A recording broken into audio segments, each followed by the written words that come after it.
Good morning. This is Beverly Cole again. Good to see you. Can't see you, but good to have you here. I'm doing a video this morning on coloring. I thought it would be interesting to share with you how I color my images.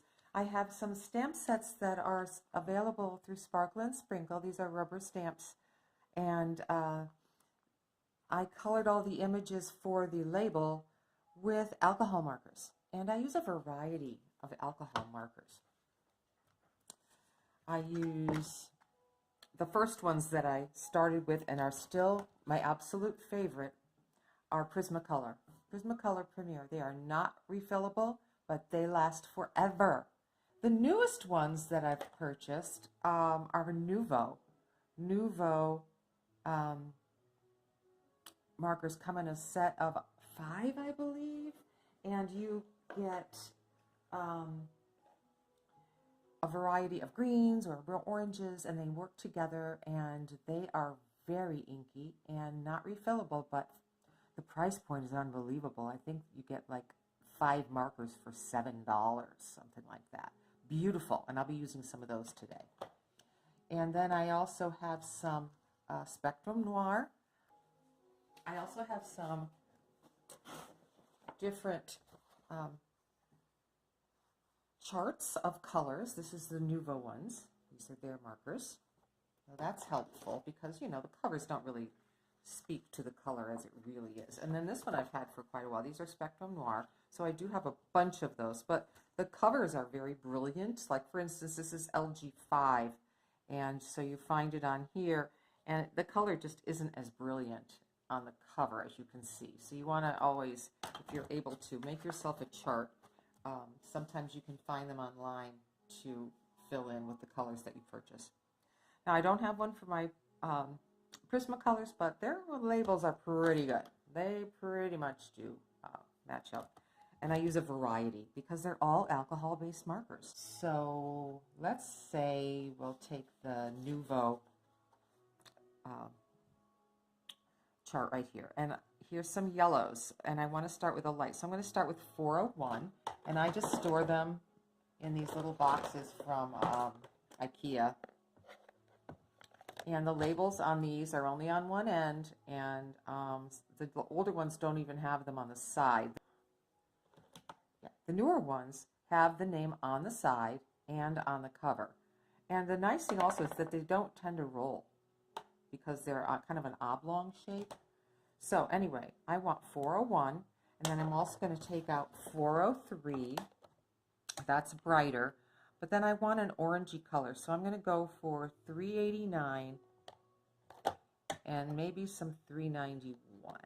So the first thing I'm going to do with this marker is pretty much color in the whole flower, but I'm going to show you when you print out your images on your cardstock, if you use an inkjet, I like to go over the lines like this with little dots of ink so that it kind of holds that black ink into place and I don't smudge it. But as long as you use a light touch and aren't rubbing too hard over the black lines, this shouldn't be a problem. Okay, and the nice thing is when you get the stamp set, you do have this color image. Now these also come in digital. And if you enjoy the video, please do give me a thumbs up and subscribe. I'm building my channel, and I am a collage artist, but when I say mixed media, it is a mixed bag, my friends, of media for me to use. So as I do this, I'm going to just let you watch.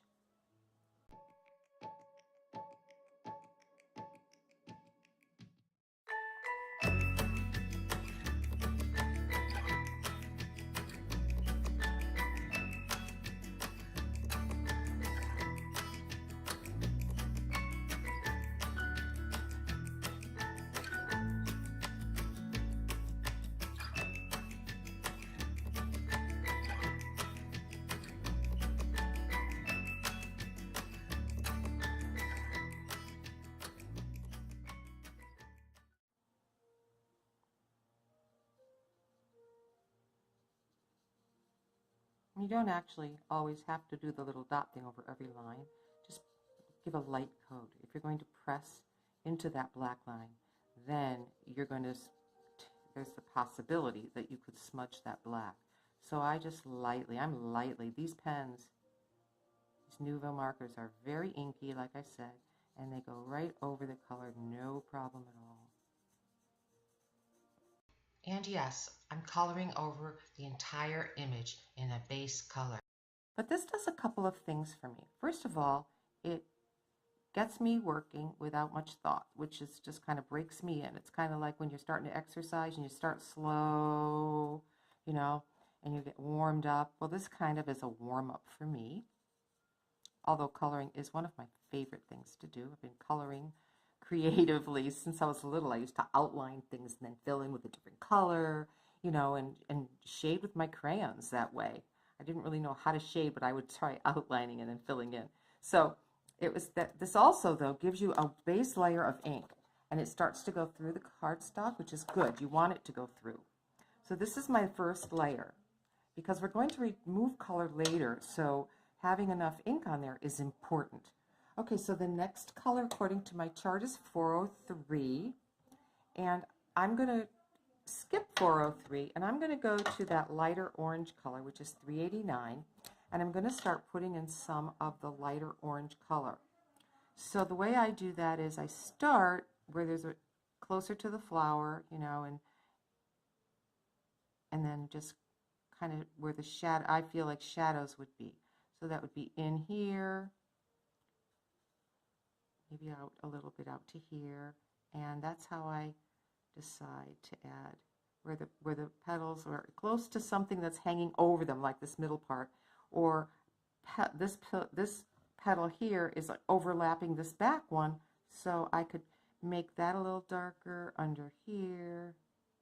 So with my third color, I do this, like anywhere that it looks like there would be a shadow. And if you're not sure, you can always look at pictures of these different kinds of flowers, or a flower that's the same color, or get a look at the way the shadows of everything in the flower fall on each other, if you're concerned. If not, just have fun putting shadows where you feel like it. I'm a bit of a perfectionist, so I will put shadows. Now I'm seeing this one's over this one. Shadows closer to here, because that big thing up there is going to cast a shadow. A drawing. Now I call this Zia inspired art, because see all the little curly lines and the stripes. Well, it's not really Zentangle, but I call it Zia. Zia is Zentangle inspired art, so that's what I call this.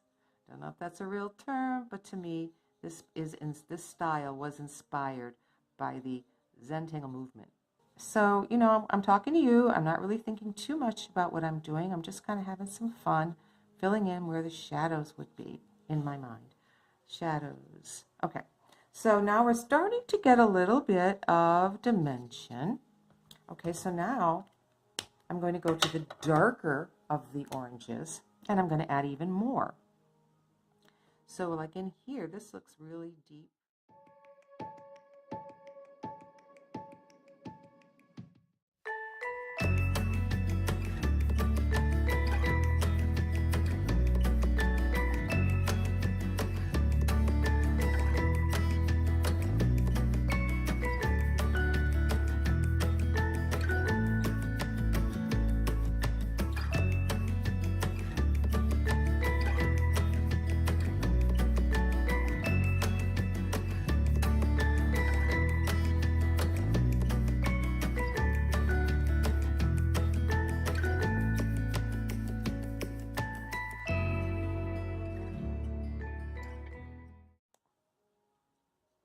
Now looking at my packaging, I'm putting in some more of the darker color, and we will be removing color, so stay with me. Stay with me. We're going to make this look amazing.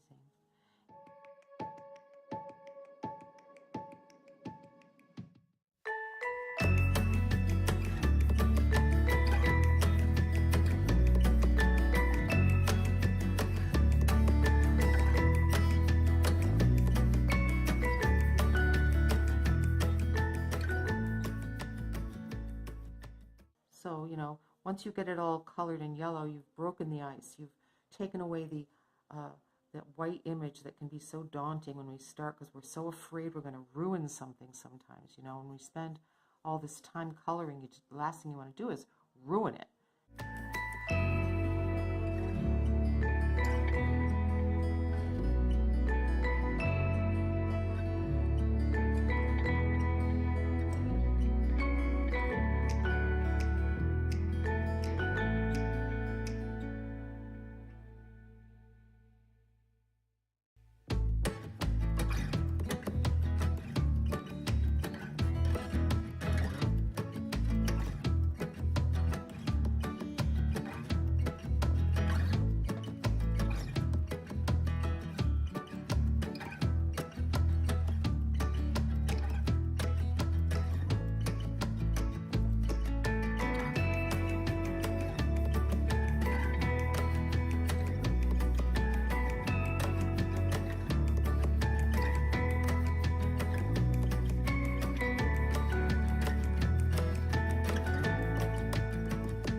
Now this is the digital stamp of this set. So I was able to download it into my computer, take it into my word processing program, and enlarge it so that I could work bigger. And you can do that with a digital stamp. And then you can also take it after you color it, and you can scan it into your computer, and then you can have this colored image and make it as big or small as you want in your word processing.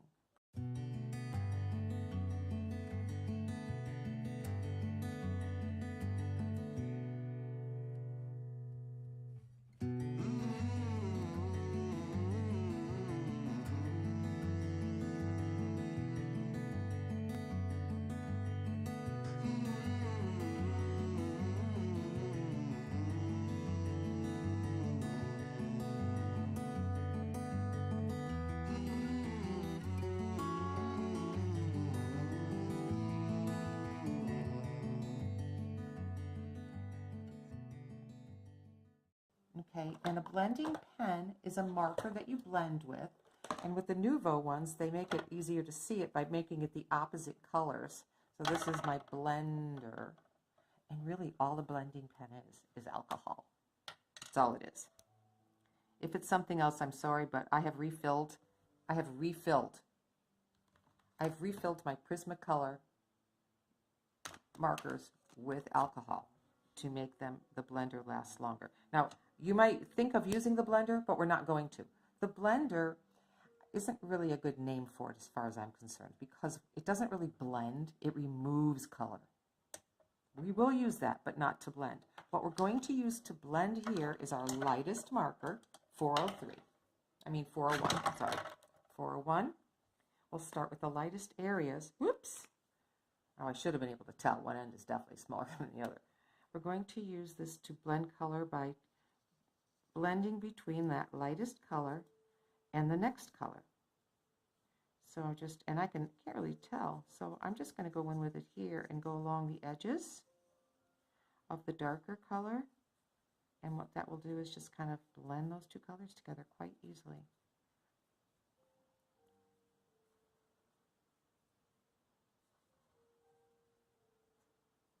We can either use this one, or we could go ahead and we could use the 403, because that was the second color we used, and go against that orange color, that pretty Spanish orange. That's what it's called in the Prismacolor. Spanish orange is that orangey yellow. It's a pretty color. One of my favorite colors.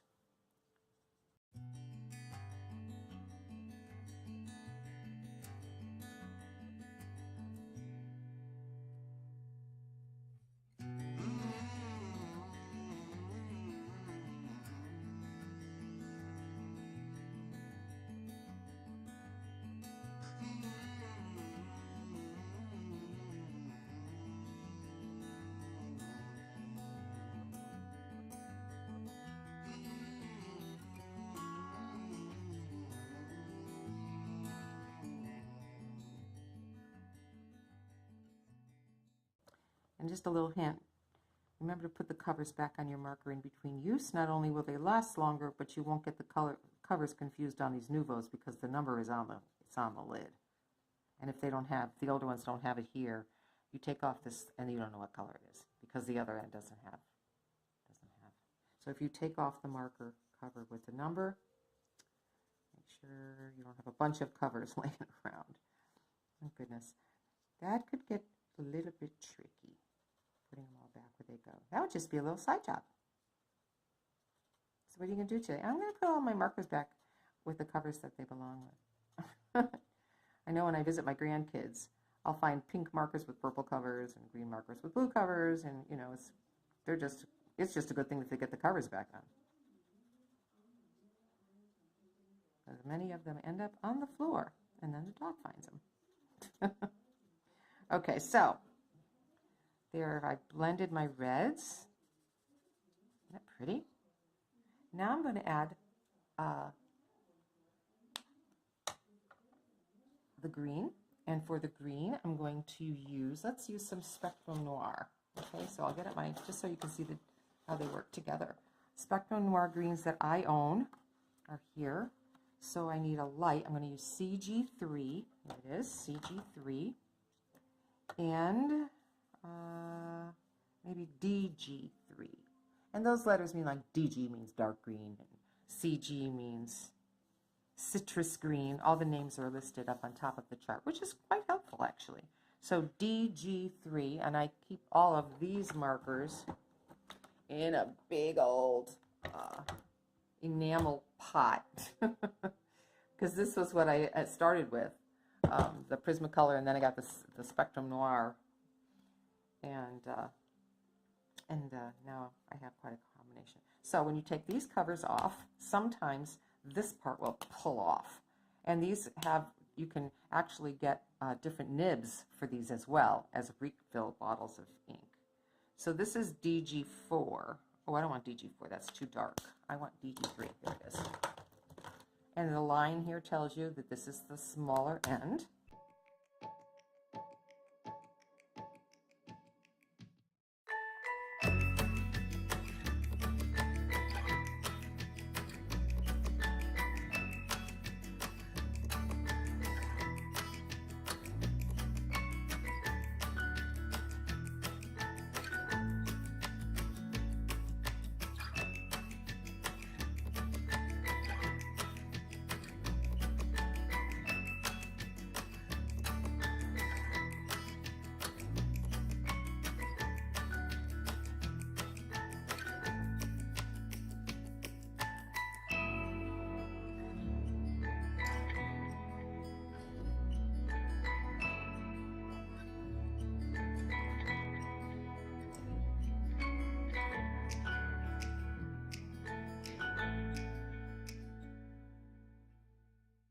Apple green? Let's try apple green.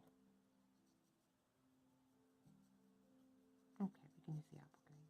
Now I'm taking the apple green right against the edge of the Spectrum darker marker. And I'm just going to blend those two colors out further.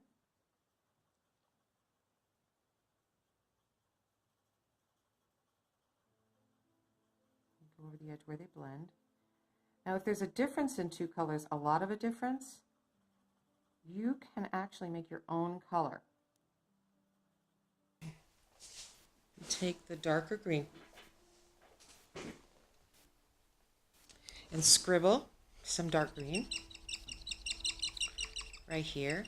Now, this is alcohol ink, so water will not remove this. You'll need to use alcohol or some hand sanitizer. Now I'm going to take the lighter green. Actually, this is the too light green. I'm going to use the one the Prismacolor one, the citrus, the apple green. And you just mix the two colors. Or you can pick the dark green up on the tip of your lighter marker and you color it in. And what happens is it wears the green, the dark green wears off, and you end up with the light green again. Oh, my camera was so blurry. Sorry about that. Next time we'll be in focus when we'll talk more about alcohol markers and shading with colored pencils and texture as well. So don't forget to hit the bell, and that way you won't miss my new videos whenever I post them. See you next time.